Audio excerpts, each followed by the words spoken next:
My girlfriend casually said, "It's a girls-only trip. Don't be clingy." I went quiet. Later, I saw her photos on Instagram. Her smiles were with someone else. I cut off all contact. 3 days later, I got a message from her best friend. "Do you even know what happened to your girlfriend?" I replied, "What?" "My name's Andrew.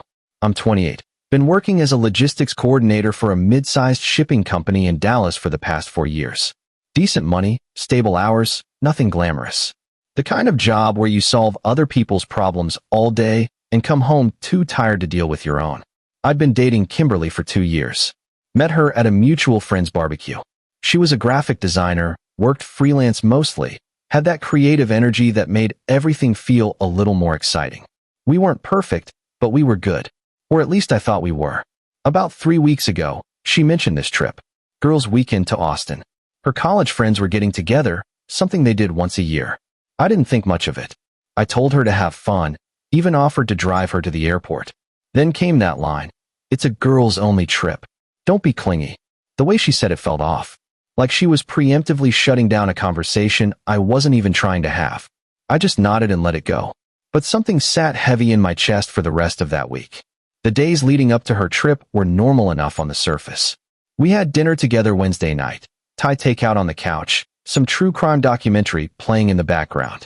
She seemed distracted, checking her phone more than usual. When I asked if everything was okay, she smiled and said, "Yeah, just coordinating with the girls." Thursday night, I helped her pack. She was throwing clothes into her suitcase, trying on different outfits, asking my opinion. I remember sitting on the edge of our bed, watching her hold up 2 different dresses. "Which one?" she asked. "The blue one. You always look good in blue." She smiled, tossed it into the suitcase, then grabbed the black one too. "I'll bring both, just in case." In case of what? I don't know. Different vibes for different places, I guess. That should have been my first clue. She was overthinking this trip way more than usual. Update 1. Friday morning, she left. Kissed me at the door, told me she'd text when she landed. She did. A quick, made it safe red heart around noon. Then nothing for hours. I wasn't the type to check her social media obsessively. I trusted her. But that evening, I was scrolling through Instagram, just killing time after work, and her story popped up. First photo, her and 3 other women at some rooftop bar, drinks in hand, city lights behind them. Normal. Expected. Second photo, same group, but now there was a guy. Tall, clean cut, arm casually draped over Kimberly's shoulder. She was leaning into him, laughing at something. The kind of laugh I used to get. I stared at that photo for a solid minute. Told myself I was overreacting. Maybe it was someone's boyfriend. Maybe it was just a random guy photobombing. I put my phone down, tried to watch TV, couldn't focus. I texted my friend Jordan around 8. "Is it weird if your girlfriend posts pictures with some random dude on a girl's trip?" He called me immediately. "What do you mean random dude?" "I don't know, man. She's in Austin with her friends, and there's this guy in her Instagram story. Arm around her. Did you ask her about it?" "Not yet." "Ask her, dude. Don't sit there spiraling." He was right. I texted Kimberly. "Hey, having fun? Who's the guy in your story?" No response. By midnight, I checked again. New story. Different bar. Same guy. This time his hand was on her waist.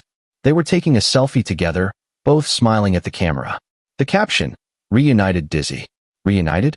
What the hell did that mean? I didn't sleep that night. I kept checking my phone, waiting for a response that never came. At 3 in the morning, I was lying in bed, staring at the ceiling, running through every possible explanation. Maybe it was an ex. Maybe it was someone she'd been talking to behind my back. Maybe I'd been an idiot this whole time. Saturday morning, I texted her again. "Hey, how's it going?" No response until 3 in the afternoon. "Good. Super busy. Talk later." That was it. No details, no warmth. Just a brush off. I called her that evening. Straight to voicemail. Called again an hour later. Same thing. Jordan told me to calm down. That maybe she was just caught up with her friends and would explain everything when she got back. But I couldn't shake the feeling that something was very wrong. Sunday morning, she posted a photo. Breakfast spot, outdoor seating, her and that same guy sitting across from each other. Pancakes and coffee on the table. The caption, "Best weekend ever glowing star." I felt like I'd been punched in the stomach. Best weekend ever? She couldn't respond to my texts, couldn't answer my calls, but she had time to post couple-looking photos with some guy I'd never heard of? I didn't text, didn't call. I just blocked her number, blocked her on Instagram, blocked her everywhere. If she wanted to explain, she knew where I lived. I wasn't going to sit around begging for answers while she paraded this guy around online. The rest of Sunday was a blur. I tried to distract myself, cleaned the apartment, went to the gym, watched a movie I didn't pay attention to. Jordan came over that evening with pizza and beer. You really blocked her? He asked. Yeah. Man, that's pretty extreme. What if there's an explanation? Then she can come explain it to my face. I'm not playing games. He didn't argue, just handed me another beer and changed the subject. Update 2. Monday, I went back to work like nothing had happened. Answered emails, coordinated shipments, dealt with the usual nonsense. My coworker Sarah noticed something was off. You good? She asked during lunch. Yeah, just tired. You look like you haven't slept in 3 days. Something like that. She didn't push, which I appreciated. I wasn't ready to talk about it yet. The whole thing still felt surreal, like maybe I'd wake up and realize I'd overreacted to nothing. Monday night, I got a message request on Instagram from someone named Lauren. I didn't recognize the name, but the profile picture showed a woman who looked vaguely familiar, blonde, maybe early 30s, one of those faces you've seen in group photos, but never actually met. I opened it. Do you even know what happened to your girlfriend? I stared at the message for a few seconds before typing back. What? 3 dots appeared immediately. This is Lauren, Kimberly's friend from college. We need to talk. Call me. She sent her number. I called. Andrew. Her voice was shaky, like she'd been crying or was about to start. Yeah. What's going on? She exhaled like she'd been holding her breath. Kimberly's in the hospital. My stomach dropped. Everything around me went quiet. What? What happened? She got attacked. Saturday night. Some guy tried to rob her outside a club. She fought back, and he hit her pretty hard. She's got a concussion, broken nose, bruised ribs. They kept her overnight for observation, and she's still here. I couldn't speak. My brain was trying to catch up, trying to make sense of what she was saying. She's been asking for you, Lauren continued. She keeps saying your name, keeps asking why you won't answer. But when we tried to call you, it went straight to voicemail. Did you block her? Yeah, I did. Why? Because I saw her Instagram. I saw her with some guy. Multiple times. It looked like she was cheating on me. Lauren was quiet for a moment. Then she said, slowly, like she was choosing her words carefully. That was her cousin, Andrew. Tyler. He flew in from Phoenix as a surprise. He's gay. He's been with his boyfriend for 6 years. The words hit me like a truck. What? She wanted to introduce you two eventually, but he surprised her Friday night at the hotel. She had no idea he was coming. That's why she was with him all weekend. She thought it would be a fun surprise to tell you about when she got back. She was planning this whole dinner thing where you'd finally meet him. I sat down on my couch, hand over my face. Oh my God, she's been crying for 2 days, Andrew. She thinks you dumped her because you didn't want to deal with her getting hurt. She thinks you saw she was in the hospital and ghosted her. She doesn't know you blocked her before any of this happened. I didn't know. I blocked her Saturday afternoon. Before anything happened to her. Well, she doesn't know that. She thinks you abandoned her when she needed you most. I felt like I was going to throw up. Which hospital? Seton Medical Center. Room 412. I grabbed my keys and was out the door in under a minute. Update 3. The drive to the hospital took 20 minutes, but felt like hours. I kept replaying everything in my head. Every photo, every unanswered text, every assumption I'd made. Tyler was her cousin. Gay. Had a boyfriend. And I'd blocked her because I was too insecure and stupid to just ask a simple question. I got to the hospital around 10 at night. Visiting hours were technically over, but I convinced the nurse at the desk that I was family. She looked at me skeptically, then at her computer screen, then back at me. You're Andrew? Yeah. She's been asking about you. Room 412, down the hall, take a left. The hallway was long and quiet, just the hum of fluorescent lights and the occasional beep of a machine. My heart was pounding. I didn't know what I was going to say, didn't know if she'd even want to see me. I knocked softly on the door of room 412 and pushed it open. Kimberly was lying in the bed, her face bruised and swollen, a bandage across her nose, her left eye purple and half shut. There was an 4 in her arm, monitors beeping beside her. She turned her head toward the door, and when she saw me, her face crumpled. Andrew. Her voice broke on my name. I walked over, sat in the chair beside the bed. I'm here. You blocked me. she whispered, tears streaming down her cheeks. You left me. I thought. I stopped, swallowed hard. I thought you were cheating on me. I saw the photos with Tyler. I didn't know he was your cousin. I didn't know anything.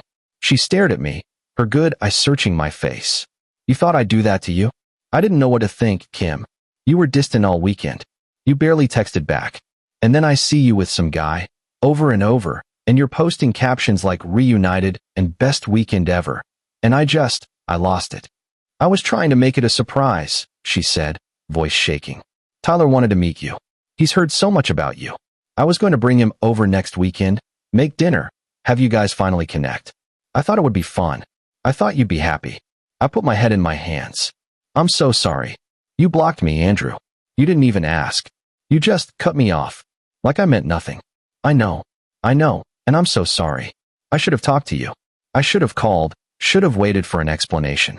I got in my own head, and I fucked up. I got jumped Saturday night, she interrupted, her voice going flat. This guy came out of nowhere outside the club, grabbed my purse. I didn't want to let go because my phone was in there, my wallet, everything. He punched me in the face. Twice. Knocked me down. I hit my head on the pavement. She touched the side of her head gently, wincing. Lauren and the others scared him off, but I was bleeding everywhere. They called an ambulance. I kept asking for my phone, kept saying I needed to call you. And when they finally got it working, when Lauren tried to call you, it went straight to voicemail. Over and over. Kim, I thought you didn't care, she said, her voice breaking again. I thought something I did made you stop loving me. I kept replaying the whole weekend in my head, trying to figure out what I did wrong. And I couldn't think of anything. I reached out, carefully took her hand. It was cold. I never stopped. I got scared and stupid, and I'm sorry. I'm so sorry. She squeezed my hand weakly. You hurt me, Andrew. Not just by blocking me, by not trusting me, by assuming the worst instead of just asking. I know. We sat there in silence for a while. The machines beeped softly. Somewhere down the hall, a door closed. A nurse walked past, glanced in, kept moving. Finally, she said, I don't know if I can do this. Do what? Us. If you're going to shut me out every time something looks wrong, if you're going to block me instead of talking to me, I can't live like that. I can't be with someone who doesn't trust me. I won't, I said quickly. I swear I won't. I'll talk to you. I'll ask questions. I won't just assume the worst and run. You better mean that. I do. I mean it more than anything. She looked at me for a long time, searching my face for something. Honesty, maybe, or proof that I wasn't going to do this again. Then she nodded, just barely. Okay, but if you ever pull something like this again, we're done. No second chances. I understand. I mean it, Andrew. One more stunt like this, and I'm gone. I won't. I promise. She closed her good eye, exhausted. I'm really tired. I'll let you sleep. No, she said quickly, gripping my hand tighter. Stay? Please. So I stayed. Final update. Kimberly stayed in the hospital for 2 more days. I took time off work, stayed with her as much as they'd let me. Brought her real food when she got tired of hospital meals. Read to her when she couldn't look at screens without getting headaches. Just sat with her when she didn't want to talk. We talked a lot during those 2 days. About trust, about communication, about how badly I'd screwed up. She told me about Tyler, how he'd been planning this surprise for months, how excited she'd been to introduce us. She showed me text messages between them, him joking about finally meeting the boyfriend, her telling him to be on his best behavior, both of them planning this whole elaborate dinner where I'd find out. She introduced me to Tyler over FaceTime from her hospital bed on Wednesday. He was exactly like Lauren described, funny, warm, completely uninterested in women. Tall guy with dark hair, big smile, the kind of person who makes you feel comfortable immediately. So you're the one who broke my cousin's heart, he said. But he was smiling. I'm the idiot who jumped to conclusions, I said. Yeah, Lauren filled me in. You're lucky Kim's more forgiving than I am. I know. You better treat her right going forward, man. She's been through enough. I will. He nodded, seemed satisfied. Good. Now when are we doing this dinner? I'm only in town until Sunday. We did the dinner that Friday, after Kimberly was released. I cooked, nothing fancy, just pasta and salad, and Tyler brought wine. His boyfriend joined over video call from Phoenix, and we all sat around my dining table like it was the most normal thing in the world. Tyler told embarrassing stories about Kimberly from college. She laughed, swatted at him, told him to shut up.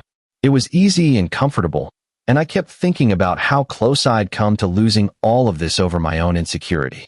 The guy who attacked Kimberly got arrested 3 days later. Turns out he'd been hitting people outside that same club for weeks. Security footage from a nearby building caught the whole thing. She had to give a statement to the cops, had to relive it all, but she handled it better than I would have. She's stronger than I gave her credit for. It's been about 6 weeks now. She's healed up physically. Nose is straight again. Bruises are gone. Headaches finally stopped last week. Emotionally, we're still working on it. She's made it clear that I'm on thin ice. One more stunt like that, and we're done. I don't blame her.